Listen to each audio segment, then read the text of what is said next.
Jhenaidah Maheshpur border থেকে ৪ মাস আগে একজন বাংলাদেশি নাগরিককে তুলে নিয়ে যেয়ে তাকে নির্মমভাবে পিটিয়ে হত্যা করে ইন্ডিয়ান বিএসএফ।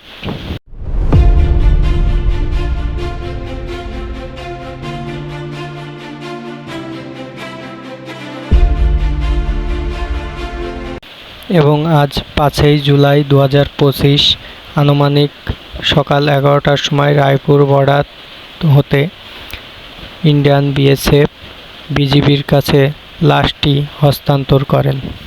পরবর্তীতে জানা যায় আনুমানিক দুপুর ২টার দিকে লাশটি তার পরিবারের কাছে ফিরিয়ে দেয় কলিয়ানপুর ৫৮ বিজিবির সদস্যরা।